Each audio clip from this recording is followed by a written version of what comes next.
China మన Japan ప్రధానమంత్రికి English రాదు, కొరియన్ ప్రెసిడెంట్కి ఇంగ్లీష్ రాదు. వీళ్ళన్నీ అభివృద్ధి చెందిన దేశాలు, టెక్నాలజీలో ముందున్న దేశాలు.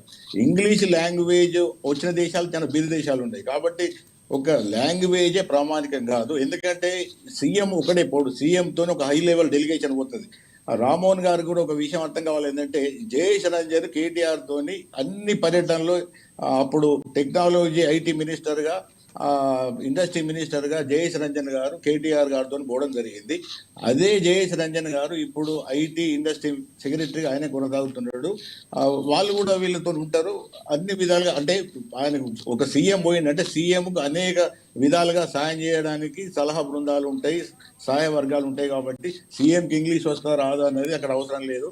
అది చెప్తారు. చెప్తే ఇప్పుడు ఉదాహరణకు పెద్ద పెద్ద దేశాధినేతలకు ఇంగ్లీష్ రాదు కాబట్టి ఇంగ్లీష్ అనేది సమస్య కాదు, పక్క పెడదాం.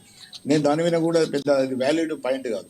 అయితే విషయం ఏంటంటే అక్కడికి పోవడం వలన ప్రయోజనం జరుగుతుంది. ఇప్పుడు అంతకుముందు కేటీఆర్ పోయారు, కేటీఆర్ ముందు చంద్రబాబు గారు పోయారు, అంతకుముందు వైఎస్ఆర్ పోయారు, రకరకాల అందరు ముఖ్యమంత్రులు వేరు.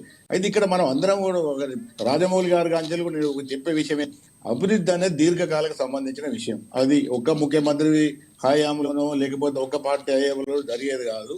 వీళ్ళందరూ పోయినప్పుడు అక్కడ పెట్టుబడిదారులు అడుగుతారు, మా రాష్ట్రానికి రండి, మాది హైదరాబాద్ అనుకూల ప్రాంతం, తెలంగాణ అనుకూల ప్రాంతం, మేము అన్ని విధాలుగా మీకు సహాయ సహకారాలు ఇస్తాం, మీరు పెట్టుబడి పెట్టమని అడుగుతారు. కొన్ని కంపెనీలు ప్లెడ్జ్ అంటే చెప్తాయి, మేము రావడానికి సిద్ధపడుతున్నాం, మేము ఎన్ని వేల కోట్ల పెట్టుబడి పెడతామని చెప్తాం. అది ఒక ప్లెడ్జ్ అంటే మేము చెప్తున్న ఒక ప్రకటన. అది కార్యరూపం అవుతుంది కాదు, అది వేరు విషయం.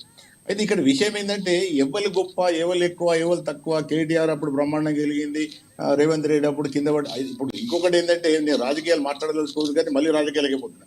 ఇదే కేటీఆర్ దావోస్ పోయినప్పుడు ప్రతిపక్షంలో ఉన్న కాంగ్రెస్ కానీ బీజేపీ కానీ ఇప్పుడు రామ్మోహన్ గారు ఏం మాట్లాడారు అదే మాటలు కాంగ్రెస్ వాళ్ళు బీజేపీలు కూడా మాట్లాడారు. అంటే అపోజిషన్లో ఉన్నప్పుడు ఒక మాట, అధికారంలో ఉన్నప్పుడు ఒక మాట. ఈ మాటలకు పెద్ద విలువలు లేవు. కానీ ఈ తప్పకుండా ఈ దావోస్ పోవాలి. ఇప్పుడు ఎందుకంటే హైదరాబాద్ ఒక అనుకూలమైన ప్రదేశము, ఒక పెద్ద మెట్రోపాలిటన్ సిటీ, టెక్నాలజీ ఉన్నది, ఐటీ ఇండస్ట్రీ, ఫార్మా, ఇప్పుడు even defence related industry, automobile ఇవన్నీ పెరుగుతున్నాయి, ఈవెన్ ఎలక్ట్రానిక్స్ ఇవన్నీ కూడా పెరుగుతున్నాయి. కాబట్టి ఇవన్నీ కూడా మాకు అనుకూలంగా ఉన్నాయి. అయితే ఇప్పుడు ఇవన్నీ ఒక ఎత్తు. ఈ విదేశీ పెట్టుబడులు పెట్టానన్నప్పుడు వాళ్ళు కొన్ని విషయాలు చూస్తారు.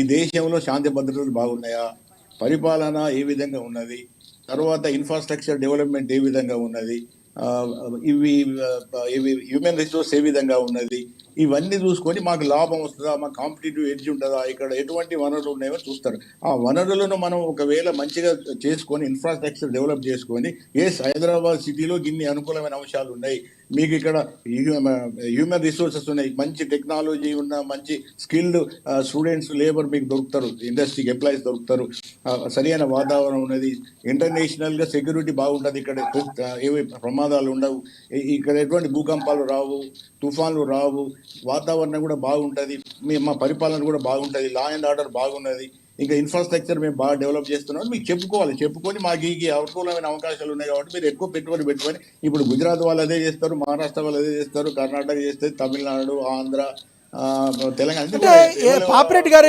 ఇక్కడ రేవంత్ రెడ్డి గారితో పాటు పొరుగు రాష్ట్రంలో ఉన్న ఆంధ్రప్రదేశ్ ముఖ్యమంత్రి చంద్రబాబు, అదేవిధంగా ఫడ్నవీస్ గారు కూడా ఇదే దావోస్కి మీటింగ్కి కలిసి వెళ్తున్నారు.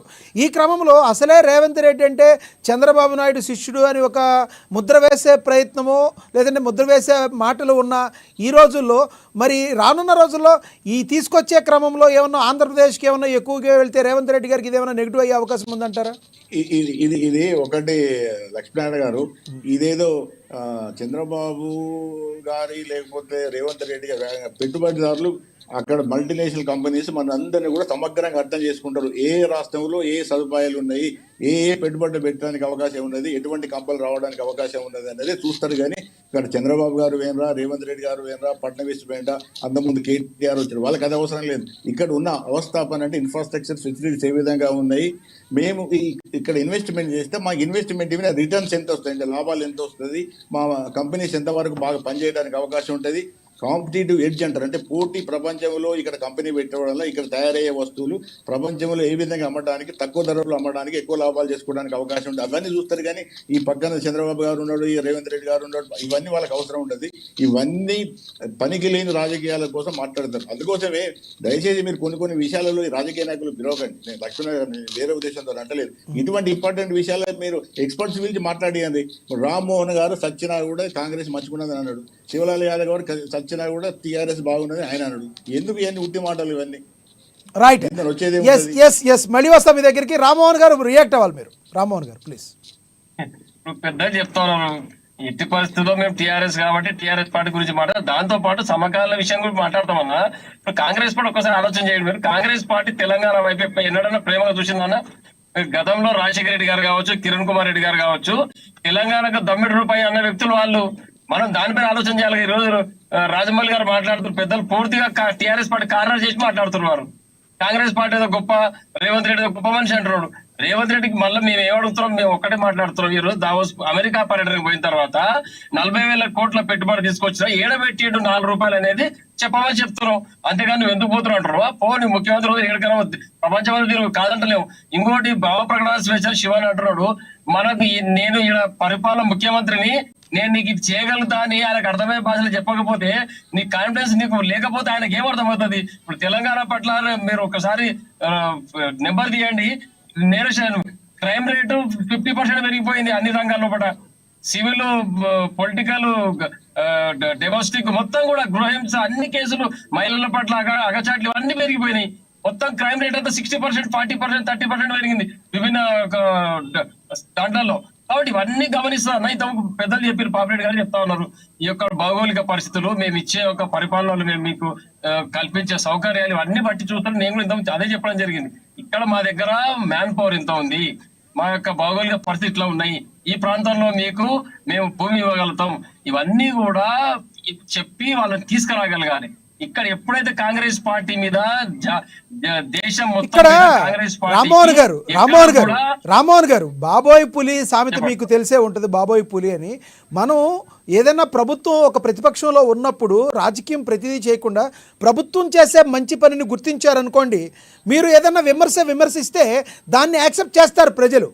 మీరు డే వన్ నుంచి ఇప్పటి వరకు కూడా ప్రభుత్వం చేసే ప్రతిదాన్ని తప్పంటే వెళ్ళారనుకోండి, మిమ్మల్ని ఎలా నమ్ముతారు? అది అనేది రాజమౌళి గారు.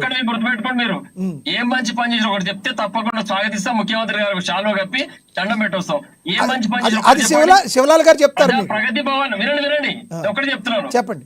ప్రగతి భవన్ కు గేట్లు కట్టేసిండ్రు, ప్రజాభవన్ చేస్తామని గేట్లు మొత్తం తునాతునకలు చేసేసినాం, రండి అందరూ అని చెప్పేసి పిలిచిండ్రు. 3 రోజులు అక్కడ ఉన్నారండి. తర్వాత ఈ రోజు వరకు ఎవరు లేరు అక్కడ. ఎందుకు ఈ డాంబికాలు షోలు ఎందుకు చేయాలండి? ఈ ప్రజాభవన్ ఎక్కడ పోయింది? మంత్రులు రోజు అందుబాటులో ఉంటారు, ప్రజల సమస్యలు. అవును సార్, వినతి పత్రాలు ఏవైతే ఉన్నాయో ఆ వినతి పత్రాలు వేయడానికి ఒక బాక్స్ కల్పించారు, ప్రజలు నేరుగా వెళ్ళడానికి ఒక అవకాశం కల్పించారు. మీరు అది కూడా కల్పించకుండా గేట్లు బంద్ చేసి కూర్చున్నారు కదా. మీరు మీకంటే బెటర్ పొజిషన్ లోనే ఉన్నారు కదా. ఎక్కడ బంద్ చేయలేదండి మేము. ఎక్కడ